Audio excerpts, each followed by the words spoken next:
Hello student, A1 study गुरु में आपका स्वागत है। मैं इफ्तिखार सर। आज एक्सरसाइज 13.3 का मोस्ट इंपॉर्टेंट क्वेश्चन बताने जा रहा है जो एग्जाम 2022 में पूछे जा सकते हैं। 13.3 का एक नंबर इंपॉर्टेंट क्वेश्चन है। ये 2 नंबरी सवाल में आने का ज़्यादा चांस रहता है। लिखा हुआ है कि त्रिज्या 4.2 सेमी धातु के एक गोले को पिघलाकर त्रिज्या 6 सेमी वाले एक बेलन के रूप में ढाला जाता है तो बेलन की ऊंचाई ज्ञात कर। देखिए, सबसे पहले देखना होता है कि जब एक आकृति को दूसरे आकृति बदलना हो तो दोनों को बीमा देखेंगे पहले क्या क्या दिया हुआ। कह रहा है कि 4.2 सेमी धातु वाले एक गोले को, यानी गोला दिया हुआ है। हल लिखेंगे गोला में। कह रहा है कि त्रिज्या 4.2 सेमी है तो 4.2 सेमी त्रिज्या हो जाएगा। कह रहा है गोला है, पिघला कर क्या करना है, एक बेलन बनाना है। तो बेलन में है, बेलन में बनाना है, लेकिन बेलन की जो त्रिज्या है वो हमें दिया हुआ है 6 सेमी। त्रिज्या कितना है, 6 सेमी। तो कह रहा है उसका ऊंचाई कितना हो वो हमें निकालने के लिए। अब बताइए कि गोला को पिघलाकर बेलन बनाएंगे तो जो आकृति, मान लीजिए कि लोहा की आकृति है या कोई भी आकृति है, गोलाकार है, उसको बेलन रूप में ढालेंगे तो मेरा जो मात्रा था वही ना रहेगा। मतलब आयतन क्या हुआ, आपस में बराबर रहेगा। मतलब गोला का आयतन क्या हुआ, बेलन के आयतन के बराबर हुआ। मतलब बेलन का आयतन गोला के आयतन बराबर हुआ, गोला का आयतन बेलन के आयतन बराबर हुआ। अब हम क्या करते हैं, इसको लिख सकते हैं कि गोला का आयतन बराबर बेलन का आयतन, चाहे बेलन का आयतन बराबर गोला का आयतन, कुछ भी लिख सकते हैं। लेकिन इसमें थोड़ा ध्यान रखिएगा कि जिसमें अज्ञात राशि हो, अज्ञात मतलब जिसमें किसी का मान निकाला, जैसे इसमें एच का मान निकालना बाकी है, जिसमें अज्ञात राशि हो उसे पहले लिखेंगे, थोड़ा बेहतर होता। बस इतना ही अंतर, और ज़्यादा कोई अंतर नहीं है। लिख देंगे बेलन का आयतन बराबर गोला का आयतन। लिखेंगे प्रश्न से बेलन का आयतन बराबर गोला का आयतन। बेलन का आयतन बराबर हो जाएगा गोला का आयतन। ये लिखने के बाद दूसरा कंडीशन ये होता है कि सबसे पहले दोनों का फॉर्मूला लगाते हैं। बेलन का आयतन का फॉर्मूला क्या होता है, पाई आर स्क्वायर एच, और गोला का आयतन होता है 4/3 पाई आर क्यू। जो फार्मूला लगाया है उसमें सबसे पहले ध्यान देंगे कि क्या हम जो फार्मूला लगाया है उसमें दोनों तरफ पाई का मान है, पाई है यानी देखिए इसमें दोनों तरफ पाई है, इस साइड में भी पाई है, उस साइड में पाई है, दोनों साइड। जब दोनों तरफ पाई हो तो पाई का मान नहीं रखेंगे, पाई के अलावा दूसरा मान रखेंगे, पाई का मान नहीं रखेंगे। अब क्या करेंगे, यहाँ बेलन है तो बेलन के त्रिज्या ऊंचाई ये कंडीशन है तो पाई को रहने देंगे। त्रिज्या का मान कितना है, 6 है, तो 6 गुने 6 गुने ऊंचाई नहीं मालूम है तो एच रहेगा बराबर 4/3 है, पाई नहीं रखेंगे। गोला का आयतन, गोला की त्रिज्या कितना है, 4.2 है तो रख देंगे 4.2 गुने 4.2 गुने 4.2 रखेंगे, नहीं रखेंगे। पाई इस साइड में भी, इस साइड में भी क्या हुआ, पाई से पाई खत्म हो जाएगा। तो यहाँ एच बचा, एच बराबर उधर क्या है 4 गुने ऊपर है 4.2 गुने 4.2 गुने 4.2 है। नीचे में क्या था, पहले से 3 था, ये 6 और 6 यहाँ गुना होता उस साइड जाएगा था भाग में, तो गुने 6 हो जाएगा। अब क्या हुआ, काटने की कोशिश करेंगे। ये पॉइंट उड़ा के भी काट सकते हैं, बिना भी उड़ाए, तो पॉइंट उड़ा देते हैं। पॉइंट उड़ाएंगे तो यहाँ पर 10 हो जाएगा, पॉइंट उड़ाएंगे तो गुन्ने हो जाएगा 10, यहाँ पॉइंट उड़ाएंगे तो गुन्ने हो जाएगा 10। जो कटने वाला काटेंगे, 6 से कटेगा 6 सत्ते 42 होता है, यहाँ भी कटेगा 6 सत्ते 42 हो जाएगा। 3 से कटेगा 14 मरता, कितना कटेगा 14 मरता। तो ऊपर मेरा कितना हो गया, 4 गुने 14 गुने 7 गुने 7। जब सबको गुना करते हैं तो 4 गुना 14 किए तो 14 चौका कितना होता है, 56 होता है। 14 चौका 56 और 7 सत्ते हो जाता है 49। जब गुना करेंगे तो 9 छक 54 के 4 बचेगा 5, 9 बचे 45, 6 चौक 24। अब 45 24 जो होता है वो लगभग होता है 45 24 हो जाएगा आपको 4 49 69 होता है, 69 को हो जाता है 9, 69 कितना हो जाएगा, लगभग आपको 69 के करीब ही जाता है। 1 मिनट देख लीजिए, 9 छक 54 के 4 हाथ में 5 होता है, और 9 बचे 45, 6 चौक 24, 45 24 हो जाएगा 69, और 69 अब 5 हासिल था तो 69 5 74 का 4 बचेगा 7, 5 का 20 7 हो जाता है 27, लगभग होता है 2744 हो जाता है। तो 2744 अब बट्टा में कितना हो जाएगा, 1 2 3 यानी 3 को 0 यानी 1000 के बराबर हो जाएगा। जब भाग दीजिएगा ना तो 1000 से भाग देने पर 2.744 सेंटीमीटर था, तो इसका हो जाएगा 2.77 माइनस 2.7444 सेंटीमीटर क्या हुआ, इसका ऊंचाई होगा, जो क्या होगा इसका फाइनल आंसर हो गया। क्लियर है, चलिए अब आते हैं दूसरा नंबर सवाल में। दूसरा नंबर सवाल में हमें क्या कह रहा है कि क्रमशः 6 सेमी 8 सेमी 10 सेमी त्रिज्या वाले धातु के 3 ठोस गोले को पिघलाकर एक बड़ा गोला बनाया जाता है। तो कह रहा है बड़े गोले की त्रिज्या ज्ञात करें। देखिए 3 गो है, तो पहला गोला की त्रिज्या दिया हुआ, पहला गोला का त्रिज्या यानी कि आर का मान दिया हुआ है 6 सेमी, दूसरा गोला का त्रिज्या, यानी r बराबर हमें दिया हुआ है 8 सेमी, ठीक है। तीसरा गोला का त्रिज्या, यानी कि r बराबर दिया हुआ है 10 सेमी ने दिया हुआ है। पहला गोला का त्रिज्या है, दूसरा गोला का त्रिज्या, तीसरा गोला का त्रिज्या हमें दिया हुआ है। कह रहा है कि बड़ा गोला, इस तीनों को मिलाकर एक बड़ा गोला बनेगा, ठीक है। तो हो बड़ा गोला का त्रिज्या जो होगा वो कितना होगा, यही निकालना है। बड़ा गोला का त्रिज्या जो हमें r होगा वो हमें क्या करना है, ज्ञात करना है। कंडीशन ये है कि तीनों गोला को पिघलाकर बड़ा गोला बनाना, मतलब बड़ा गोला का जो आयतन होगा वो पहले गोला का आयतन, दूसरा गोला का आयतन, तीसरा गोला का आयतन, तीनों का आयतन के जोड़ के बराबर होगा। तो प्रश्न से यहाँ लिखेंगे बड़ा गोला का आयतन जो है, बड़ा गोला का आयतन, गोला का आयतन जो हो जाएगा पहला गोला का आयतन जोड़ दूसरा गोला का आयतन जोड़ तीसरा गोला का आयतन।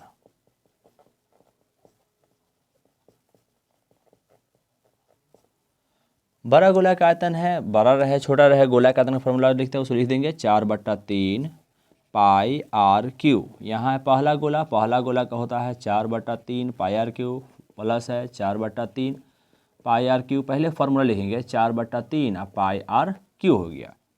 देखिए इसमें त्रिज्या बड़ा गोला का तो मालूम नहीं रहेंगे, लेकिन पाई देख रहे सब में है तो पाई रहने देंगे, यानी 4/3 पाई आर क्यू इसमें रहेगा ही। 4/3 पाई, पहला गोला का त्रिज्या कितना है, 6 है, तो लिखेंगे 6 के क्यू, प्लस 4/3 पाई, त्रिज्या दूसरा कितना है 8 है, तो हो जाएगा 8 के क्यू। ये हो जाएगा 4/3 पाई, तीसरा त्रिज्या कितना है 10 है, तो हो जाएगा 10 के क्यू। 4/3 पाई आर क्यू, ठीक है। देखिएगा 4/3 पाई तीनों में है, तो 4/3 पाई हम कॉमन ले लेंगे। 4/3 पाई हम कॉमन ले लिए, 6 के क्यू है, 6 क्यू हो जाता है 216। 4/3 पाई कॉमन ले लिए, 8 के क्यू हो जाता है 512, जोड़ 4/3 पाई ले लिए, 10 के क्यू करेंगे तो लगभग हो जाता है 1000। 4/3 पाई से 4/3 पाई ये खत्म हो गया था। आर क्यू बराबर जो हो जाएगा 216, 512 और क्या करेंगे 1000 को जोड़ेंगे। 6 2 हो जाएगा आपको 8, 1 1 हो जाएगा आपको 2, और हो जाएगा यहाँ पे 5 2 5 7 0 हो जाएगा 7 और 1 1728 हो जाएगा। क्यों हटाएंगे, घनमूल चढ़ेगा, तो घनमूल अंदर हो जाएगा मेरा 1728 हो जाएगा, ये ना होगा। घनमूल अंदर मेरा हो गया 1728, इसका मान निकालने जाएंगे, थोड़ा ऊपर हम निकाल देते हैं, यानी कि r बराबर हो जाएगा घनमूल अंदर इसको तोड़ेंगे तो लगभग आता है 2 × 2 × 2 × 2 3 × 3 × 13 आता है। तोड़ के देखिएगा, घनमूल का मतलब आता है, रुक जाइए, घनमूल ना है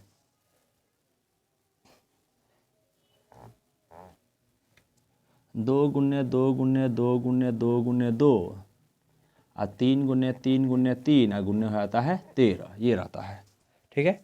ये मान में 3 गो में से 2 गो निकालते हैं, 3 गो में से 1 गो, ये 3 गो में से 1 गो, 3 गो में से 1 गो, 3 में से निकलेगा, तो हो जाएगा 2 × 2 गुण्य, यहाँ से 3 निकलेगा, 13 अंदर में ही रहेगा, ठीक है। 2 दूना 4 13 हो जाता है 12, घनमूल हो जाएगा 13, तो कितना हो जाएगा 12 घनमूल 13 मेरा क्या होगा, फाइनल आंसर होगा, जो क्या है इसका फाइनल त्रिज्या है, जो आंसर है। क्लियर है, चलिए 1 मिनट, इसका ये नहीं होता है, सॉरी 13 इसमें नहीं आता है, यहाँ 13 इसका मान नहीं होता है, यहाँ पर सिर्फ आता है 2 × 2 × 2 2 × 2 × 2 और यहाँ पर होगा 3 × 3 × 3 आता है, 13 इसमें नहीं आता है, तो ये होगा 2 दूना 4 4 3 हो जाएगा 12, यानी 12 सेंटीमीटर क्या होगा इसका त्रिज्या हो जाएगा, जो इसका क्या है फाइनल आंसर है। यहाँ 13 नहीं आएगा, सॉरी, इसका ध्यान रखिएगा इसको। अब आते हैं तीसरा नंबर सवाल में। तीसरा नंबर सवाल भी इम्पोर्टेंट है, लिखा हुआ है कि व्यास 7 मीटर वाला 20 मीटर गहरा एक कुआं खोदा जाता है। कुआं जो खोदते हैं कैसा होता है, बेलनाकार ना कुआं होता है, यानी कि कुआं खोदेंगे तो कुआं खोदा गया, जिसमें कहा गया कि व्यास कितना है, व्यास 7 मीटर है और गहरा 20 मीटर, यानी गहराई जो है यानी कि ऊंचाई जो है 20 मीटर हो जाएगा और इसका व्यास हो जाएगा 7 मीटर। कुआं खोदा गया, कुआं खोदे हुए मिट्टी को क्या किया गया, बाहर निकाला गया, निकाल के एक चबूतरा बनाया गया, जो घनाभाकार चबूतरा हुआ, यानी कि इस मिट्टी को मिलाकर एक घनाभाकार चबूतरा बनाया गया। चबूतरा की लंबाई चौड़ाई हमें दिया है, कह रहा है कि इसका लंबाई जो होगा ना वो 22 मीटर होगा। कितना हो जाएगा, लंबाई गुने चौड़ाई कह रहा है 22 गुने 14 है, यानी लंबाई 22 मीटर, चौड़ाई इसका कितना है 14 मीटर है। यानी कि लंबाई हमें 22 मीटर दिया हुआ है, चौड़ाई इसका 14 मीटर दिया हुआ, ठीक है। अब हमें कह रहा है कि इस चबूतरा के जो ऊंचाई होगा ना, मिट्टी से बनाया है, ऊंचाई कितना होगा वो हमें ज्ञात करना है। ये बेलनाकार है, पहले लिखेंगे कुआं, और कुआं कैसा है, बेलनाकार है, तो हो जाएगा बेलन में। बेलन में क्या दिया हुआ, व्यास हमें दिया हुआ है 7 मीटर, तो व्यास हो जाएगा 7 मीटर, त्रिज्या आधा करेंगे तो हो जाएगा 7/2 मीटर हो जाएगा। ऊंचाई इसका कितना दिया है, 20 मीटर दिया हुआ है। त्रिज्या और ऊंचाई हमें मालूम हो गया है। अब क्या करेंगे, लिखेंगे इसमें चबूतरा में, चबूतरा कैसा है, घनाभ की आकृति, कौन आकृति, घनाभ में। लंबाई हमें दिया हुआ है 22 मीटर, चौड़ाई हमें दिया हुआ है 14 मीटर, और ऊंचाई हमें क्या है, नहीं दिया हुआ है। कह रहे हैं कि कुआं से जो मिट्टी निकलेगा उसी से चबूतरा बनाया जाएगा, मतलब कुआं से निकली हुई मिट्टी का आयतन और चबूतरा की मिट्टी का आयतन क्या होगा, आपस में बराबर होगा। कुआं से निकली हुई मिट्टी का आयतन, चबूतरा से निकली हुई मिट्टी मतलब बने हुए मिट्टी का आयतन, दोनों आपस में बराबर, कुआं की मिट्टी चबूतरा की मिट्टी का आयतन बराबर होगा।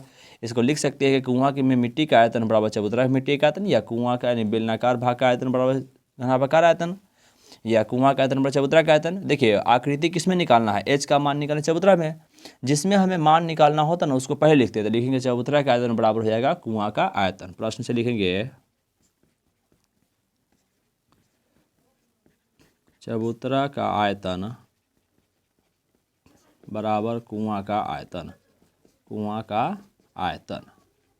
चबूतरा कैसा है, घनाभाकार है, तो लंबाई गुने चौड़ाई गुने ऊंचाई। कुआं कैसा है, बेलनाकार है, तो हो जाएगा पाई आर स्क्वायर एच। बताइएगा पाई दोनों में तो नहीं है, तो पाई जब दोनों में ना हो तो पाई का मान क्या करेंगे, रख देंगे। यानी कि इसमें लंबाई कितना है 22 है, तो हो जाएगा 22, चौड़ाई कितना है 14 है, तो 14, एच नहीं मालूम है, पाई का मान हम रख देंगे 22/7। पाई का मान क्यों रखें, क्योंकि पाई इसमें नहीं है। जब दोनों साइड में पाई रहता है तब ना कटता है, दोनों साइड में है नहीं तो नहीं कटेगा, तो पाई का मान क्या करेंगे, रख देंगे। आर स्क्वायर, आर की जगह पर 7 है तो गुण्य हो जाएगा 7/2, गुण्य हो जाएगा 7/2। इसका एच कितना है 20 है, तो गुण्य 20। देखिएगा ध्यान से देखिएगा, देखिए 7 कट गया, 22 से 22 खत्म हो जाएगा, मतलब ऊपर से ऊपर हम काट सकते हैं। ये क्या हुआ, 7 से कट जाएगा 2 मरतबा, 2 से कटेगा ये 10 मरतबा कट गया, यानी कि ये 2 से कटेगा ये 5 मरतबा। तो ऊपर 5 है नीचे 2 है, तो हम इसको कह सकते हैं इधर एच बचा हुआ है, तो एच बराबर 5/2 हुआ, कट के हो गया 2.5, तो एच बराबर हो जाएगा 2.5 मीटर। यानी कि जो चबूतरा की ऊंचाई हुआ कितना हो जाएगा 2.5 मीटर, जो क्या है इसका फाइनल आंसर है। क्लियर है। अब आते हैं हम लोग छठा सवाल में। छठा नंबर सवाल भी इंपॉर्टेंट है, लेकिन उतना नहीं, लेकिन फिर भी पूछे जा सकते हैं। लिखा हुआ है कि विमाओं 5.5 सेमी, 10 सेमी और 3.5 सेमी वाला एक घनाभ बनाने के लिए, यानी एक घनाभ बनाना है जिसका बीमा दिया है, यानी कि हमें क्या करना है, एक घनाभ बनाना है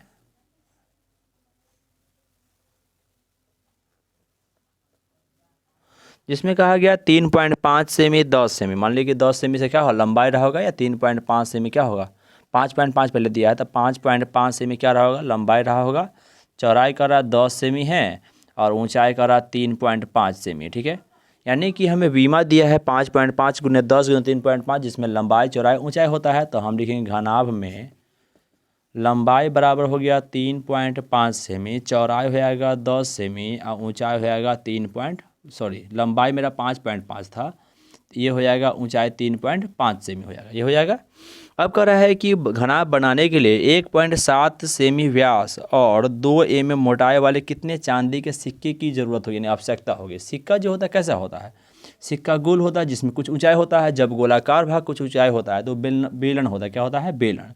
जैसे मान लिए कि इसमें हो जाएगा, इतना ऊंचाई नहीं होता लेकिन फिर भी माना जाए इतना ऊंचाई अगर हो तो क्या है, ये बेलनाकार भाग ना होगा, यानी कि ये बेलनाकार भाग हो जाता है। अब बेलनाकार भाग होता है ना, तो बेलन है, सिक्का बेलनाकार नहीं होगा लेकिन बेलन की आकृति में आएगा, जिसमें ऊंचाई बहुत नगण्य होता है, लेकिन हम ऊंचाई ज़्यादा बना दिए, इतना ऊंचाई नहीं होता, ठीक है। यानी कि बेलनाकार भाग के ही बराबर होता है, ठीक है। अब कह रहा है कि इसमें जो सिक्का है और सिक्का का व्यास दिया हुआ 1.75 सेमी, जो सिक्का बनेगा, सिक्का कैसा होगा, पहले तो सिक्का बेलनाकार होगा यानी बेलन की आकृति होगा, बेलन में व्यास हमें दिया हुआ है 1.75 सेमी, त्रिज्या इसका दिया हो जाएगा 1.75/2 हो जाएगा, पॉइंट उठाएंगे तो डबल जीरो आएगा। 25 से कटेगा 7, 25 से कटेगा 8, तो ये हो जाएगा 7/8 सेंटीमीटर हो जाएगा। इसका ऊंचाई दिया हुआ है, लगभग दिया हुआ है 2 mm दिया हुआ, 10 नहीं 2 mm यानी मिलीमीटर दिया। सेंटीमीटर बदलने के लिए 10 से भाग देना होगा, कटेगा 1/5 मरता था, 1/5 सेंटीमीटर हो गया। अब देखिए घनाभ की सारे बीमा मालूम है, इसका भी सारे बीमा मालूम है। अब हमें कह रहा है कि कितने सिक्के को पिघलाकर ये बनाना पड़ेगा। तो जब भी ऐसा सवाल आवे कितने सिक्के को पिघलाकर, सिक्का की संख्या ज़्यादा होगा जो पिघलाना पड़ेगा तो घनाभ बनेगा। तो इसमें क्या करते, दोनों का आयतन निकालते हैं, बड़े आयतन में छोटे आयतन से भाग देते हैं। तो क्या करेंगे, पहले घनाभ है तो घनाभ का आयतन निकालेंगे, लेकिन घनाभ का आयतन, घनाभ का आयतन, घनाभ का आयतन क्या होता है, लंबाई गुने चौड़ाई गुने ऊंचाई। लंबाई मेरा 5.5 है, गुने चौड़ाई मेरा कितना है 10 है, और ऊंचाई कितना है 3.5 है। पॉइंट उड़ाएंगे तो बट्टा में 10 होगा, पॉइंट उड़ाएंगे तो बट्टा में 10 हुआ। 10 से 10 यहाँ खत्म होगा, 5 से कटेगा 11, 5 से कटेगा ये 2 मरतबा। 35 गुने 11 करेंगे तो 35 से का 35 का 5 बचेगा 3, 35 से का 35 और 3 हो जाएगा 38 हो जाएगा, यानी 385/2 सेंटीमीटर क्यूब हो जाएगा। क्या हुआ, घनाभ का ये आयतन हो गया। घनाभ का आयतन हुआ तो सिक्का का भी आयतन निकाल देते हैं, यानी बेलन का। एक सिक्का का आयतन, एक सिक्का का आयतन, एक सिक्का का आयतन जो हो जाएगा πr², इसकी बेलनाकार है, बेलन का फॉर्मूला 22/7, त्रिज्या मेरा कितना है 7/8 है, तो 7/8 गुने 7/8 गुने h का मान 1/5 है। 7 7 कट जाएगा, अब 2 से कटेगा ये 4 मरतबा, 2 से कटेगा ये 11 मरतबा, 11 का 11, नीचे 8 चौका 32, अब 32 गुने 5 करेंगे तो लगभग हो जाएगा 160 सेंटीमीटर क्यूब हो गया। घनाभ का आयतन 385/2 सेंटीमीटर है, एक सिक्का का आयतन 11/160 सेंटीमीटर क्यूब है। अब हमें निकालना है सिक्का की संख्या, तो क्या करेंगे, सिक्का की संख्या निकालने के लिए घनाभ के आयतन में एक सिक्का के आयतन से भाग देंगे, लिखेंगे यहाँ पे अतः सिक्का की संख्या, सिक्का की संख्या बराबर हो जाएगा घनाभ का आयतन, क्या हो जाएगा, घनाभ का आयतन बट्टा हो जाएगा एक सिक्का का आयतन।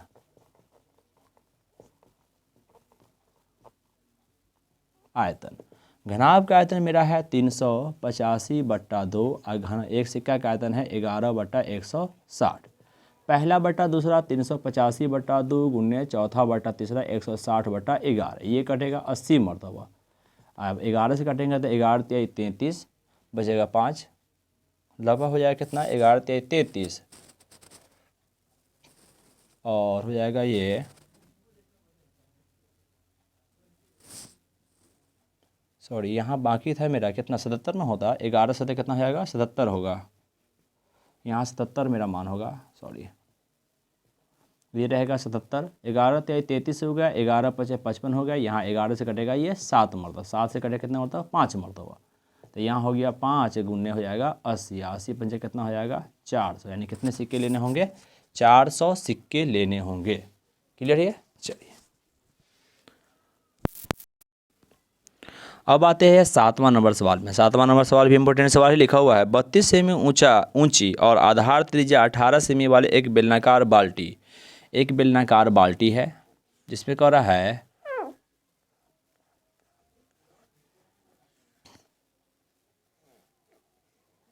एक बाल्टी है जो बेलनाकार है, जिसमें कह रहा है कि 32 सेमी ऊंची, कितनी ऊंची है 32 सेमी ऊंची है,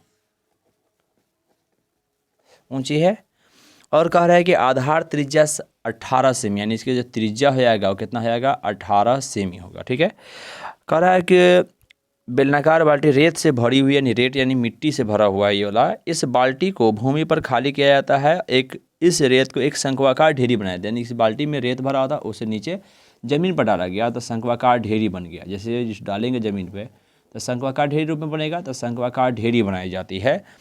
तब लिखा हुआ है कि ढेरी बनाने के बाद उसकी ऊंचाई जो है 24 सेमी है, तो कितना हो जाता है ऊंचाई जो बनता है कितना बनता है 24 सेमी, यानी इसकी ऊंचाई हो जाता है 24 सेमी। तो हमें सवाल किया गया कि ऊंचाई 24 सेमी, तो ढेरी की त्रिज्या क्या होगा, यानी कि जो शंक्वाकार ढेरी बनने से त्रिज्या कितना हो जाएगा। जब त्रिज्या निकल जाएगा तो उसके बाद कह रहा है कि इसका तिर्यक ऊंचाई कितना हुआ, यानी एल बराबर कितना होगा, वो भी हमें क्या करना है ज्ञात करना है। पहले हम बेलन में आएंगे। बेलन में क्या क्या दिया हुआ, तो बेलन में त्रिज्या हमें दिया हुआ है 18 सेमी, ऊंचाई हमें दिया हुआ है 32 सेमी ना दिया हुआ है। अब आएंगे शंकु में। शंकु में क्या क्या दिया हुआ है, तो शंकु में त्रिज्या हमें नहीं मालूम है, ऊंचाई हमें दिया है 24 सेमी। अब बाद में हमें क्या करना है, एल भी ज्ञात करना है। बेलन की मिट्टी को शंकुआकार ढेरी में बनाया गया, मतलब क्या हुआ, दोनों का आयतन आपस में बराबर होगा, यानी बेलन में मिट्टी का आयतन, शंकु में मिट्टी का आयतन आपस में बराबर होगा। हम लिख सकते हैं बेलन के आयतन बराबर शंकु का आयतन, या शंकु का आयतन बराबर बेलन के आयतन। शंकु में अज्ञात राशि है, यानी त्रिज्या हमें नहीं मालूम, तो लिख देंगे शंकु का आयतन बराबर बेलन का आयतन। लिखेंगे प्रश्न से शंकु का आयतन बराबर हो जाएगा बेलन का आयतन। बेलन का आयतन। शंकु का आयतन का फॉर्मूला होता है 1/3 पाई आर स्क्वायर एच। बेलन का आयतन होता है पाई आर स्क्वायर एच। अभी मान नहीं है, 1/3 है, पाई दोनों साइड है, पाई का मान नहीं रहेंगे, आर स्क्वायर। शंकु में त्रिज्या नहीं मालूम है, तो आर स्क्वायर ही रहेगा, इंटू एच का मान इसमें कितना है 24 है, रख देंगे बराबर। पाई है, आर स्क्वायर जब क्या हो जाएगा 18 गुने हो जाएगा 18, एच जब हो जाएगा 32, यही ना होता है। 3 से 24 कटेगा, ये 8 मरतबा।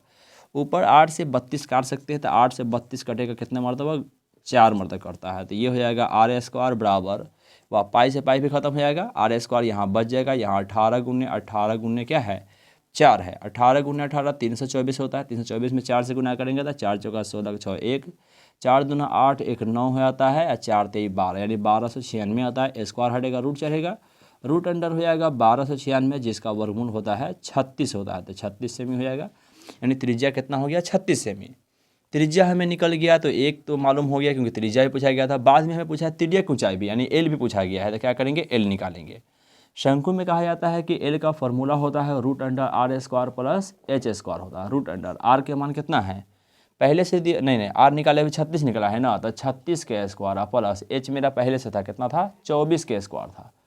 36 के स्क्वायर होता है 1296, जोड़ 24 का स्क्वायर होता है मेरा कितना होता है 576 होता है। दोनों को जोड़ने पर आता है मेरा 1872 आएगा। इसका गुणनखंड तोड़ते हैं तो ये आता है 2 गुने 2 गुने 2 गुने 2, 3 गुने 3 गुने 13 आता है।